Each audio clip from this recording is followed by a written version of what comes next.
C'est l'heure du journal de l'Afrique. Soyez les bienvenus sur France 24. À la une ce soir, le Sénégal sous tension à 2 jours du verdict du procès pour viol de l'opposant Ousmane Sonko. Son domicile à Dakar est toujours barricadé par les forces de l'ordre.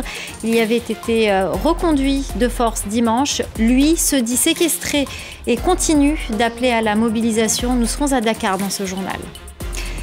La République centrafricaine qui va organiser un référendum constitutionnel, c'est le président Faustin Archange Touadéra qui l'a annoncé ce mardi. Il appelle les électeurs à se prononcer sur l'adoption d'une nouvelle constitution. Nous serons à Bangui dans cette édition. Et puis l'interview de Nabil Amar à France 24. Le ministre tunisien des Affaires étrangères est revenu entre autres sur les arrestations de journalistes et de l'opposant Rached Ghannouchi. On écoutera un extrait dans un instant. La tension monte au Sénégal à 48 heures du verdict dans le procès pour viol contre Ousmane Sonko. Le domicile de l'opposant est toujours barricadé par les forces de l'ordre. Ce mardi, il avait été reconduit de force à Dakar dimanche alors qu'il se trouvait dans le sud du pays. Les autorités ont invoqué le maintien de l'ordre public pour justifier son retour forcé. Lui se dit séquestré et continue d'appeler à la mobilisation. La correspondance à Dakar de Sarah Sako.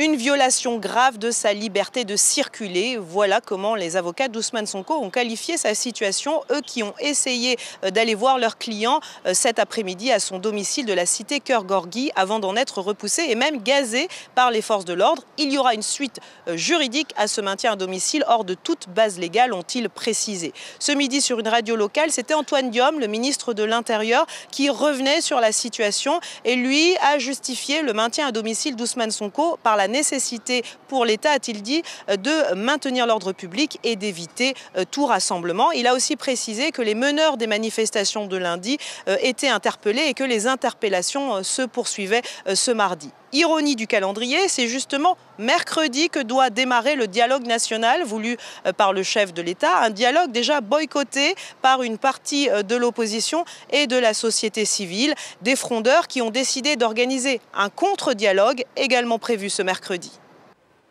La Centrafrique va organiser un référendum constitutionnel, annonce du président Faustin Archange Touadéra.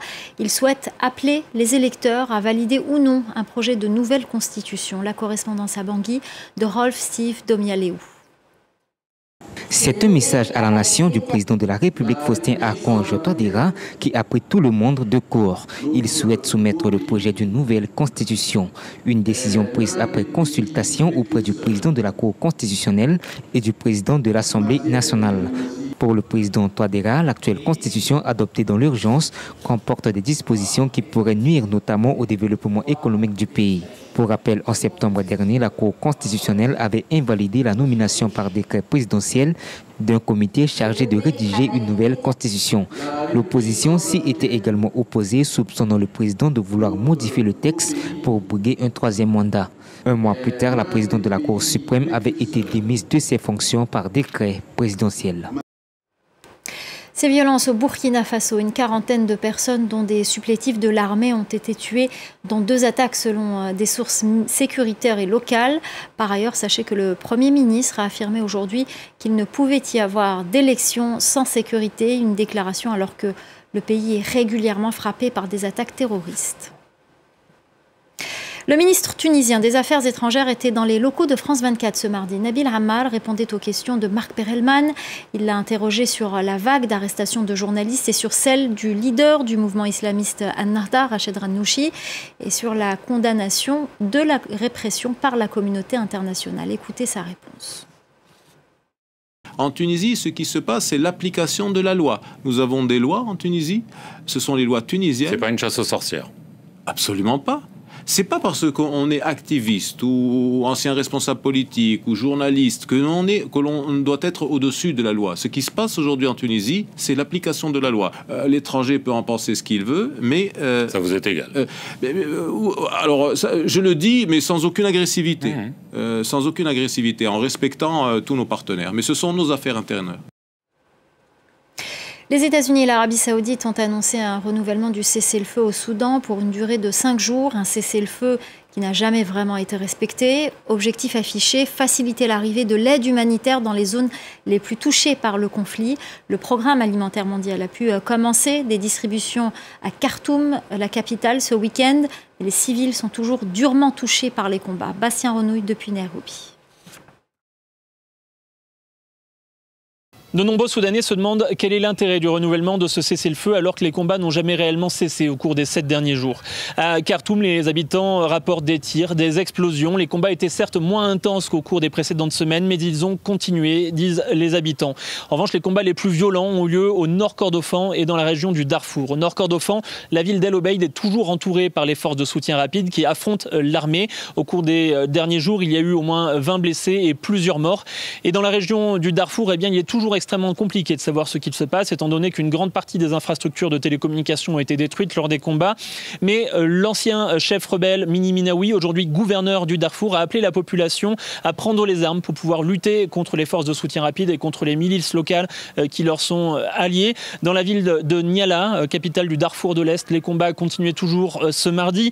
Dans la ville d'El Fachir, capitale du Darfour du Nord, des combats ont touché ce week-end un camp de déplacés internes alors qu'il n'y avait pas eu de combat depuis plusieurs semaines.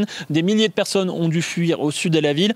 Et enfin, dans le Darfour occidental, la ville d'El Djenina est toujours entourée par les forces de soutien rapide. Quelques personnes ont réussi à fuir en direction du Tchad voisin et elles expliquent les violences qu'elles ont dû affronter sur place. Les milices locales et les forces de soutien rapide s'en prennent aux civils, attaquent ces civils, les tuent parfois, volent leurs maisons.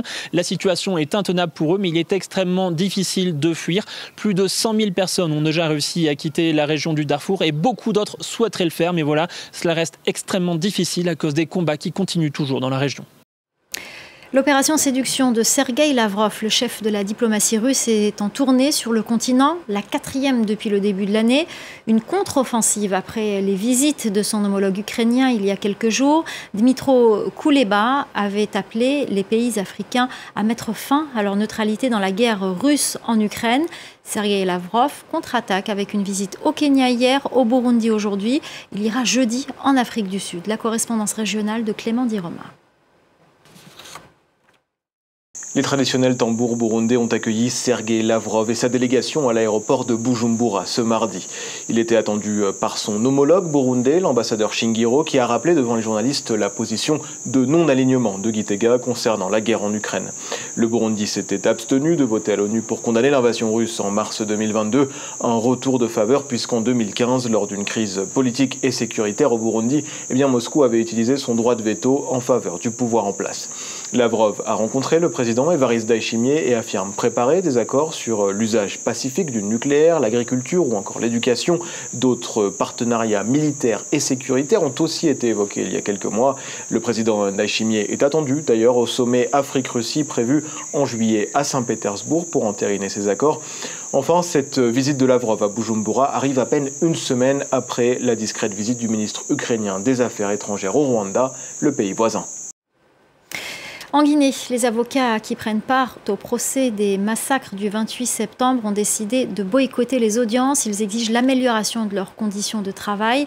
Dans ce procès, l'ancien chef de la junte Moussa Dadis Camara et ses co-accusés répondent à des faits présumés d'assassinat, de violences sexuelles, d'actes de torture, d'enlèvement et de séquestration. Les explications de notre correspondant à Conakry, Malik Diakité. Dans leur requête, le collectif des avocats exige des autorités guinéennes de meilleures conditions de travail en salle d'audience, mais également une aide juridictionnelle. Selon eux, leurs clients n'ont pas les moyens financiers pour payer leurs honoraires. Dans une déclaration faite le 17 mai dernier, le collectif avait attiré l'attention du ministre de la Justice face à les conditions qu'il qualifie de précaires. Une demande restée sans suite.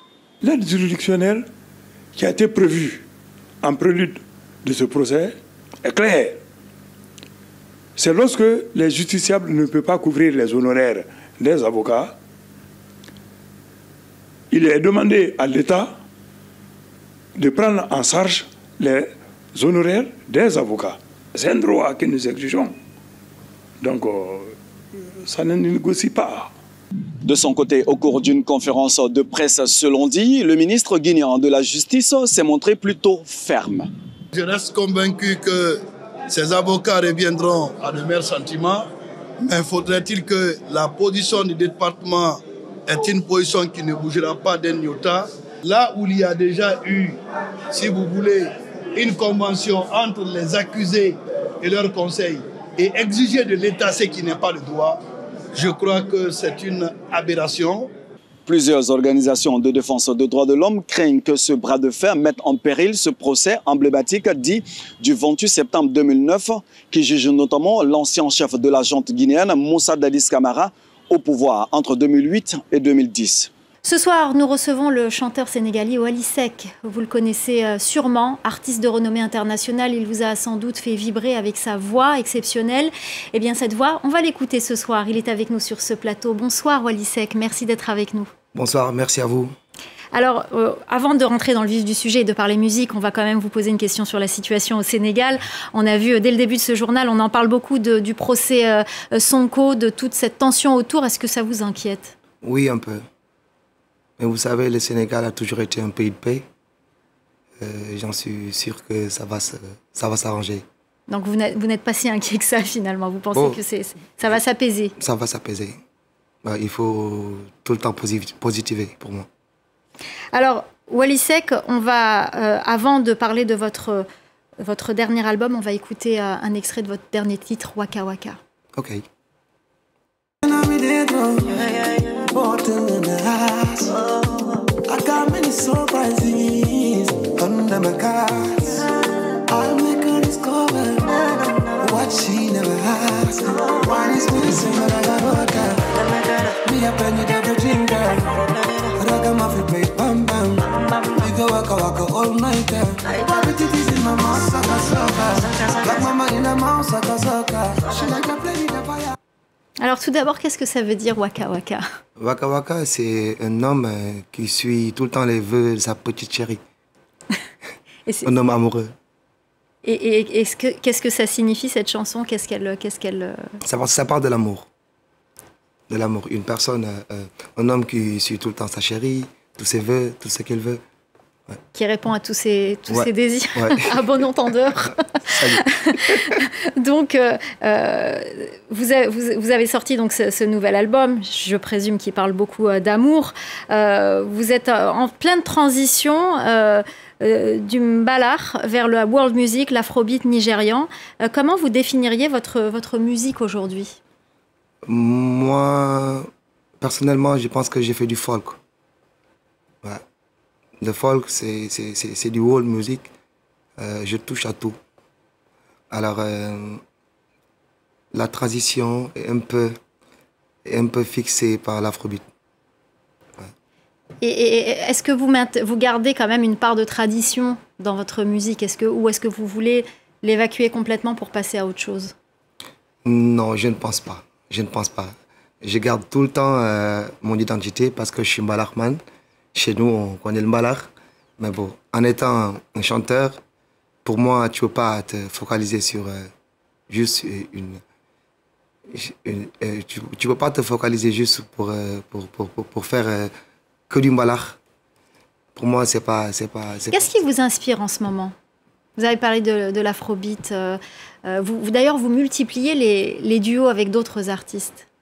C'est tout à fait normal parce que à chaque fois que l'artiste fait un duo avec une autre personne, ça peut le projeter. Donc c'est tout à fait normal. Bon, ce qui m'inspire, je pense que c'est la nature. C'est-à-dire la vie quotidienne, mes amis, ce que je vis, ce que mes amis vivent. Ouais. Et en termes de musique et de son, qu'est-ce que vous voulez transmettre à travers votre musique? Généralement, la moitié de mes chansons parlent de l'amour.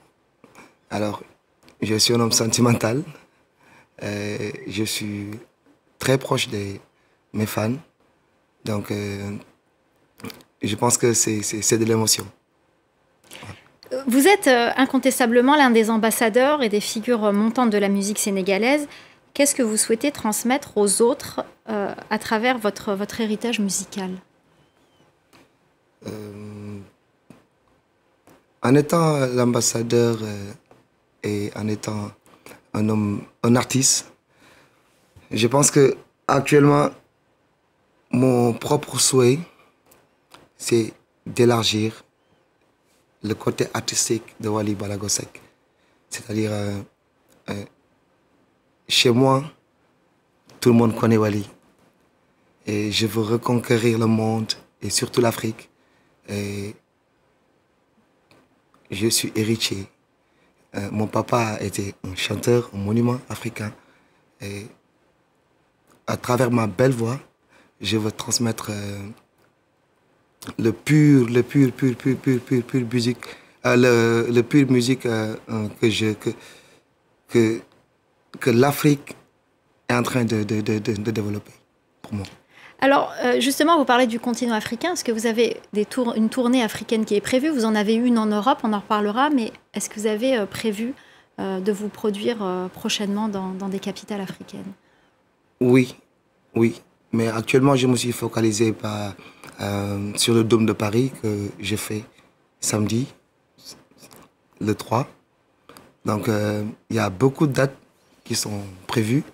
Alors, peut-être que après le Dôme et l'Italie, le 22 juin, on va essayer de sortir un planning par rapport à ça. Mais j'aimerais bien aller faire le tour de l'Afrique, vraiment. Et j'y travaille, mon équipe est dessus.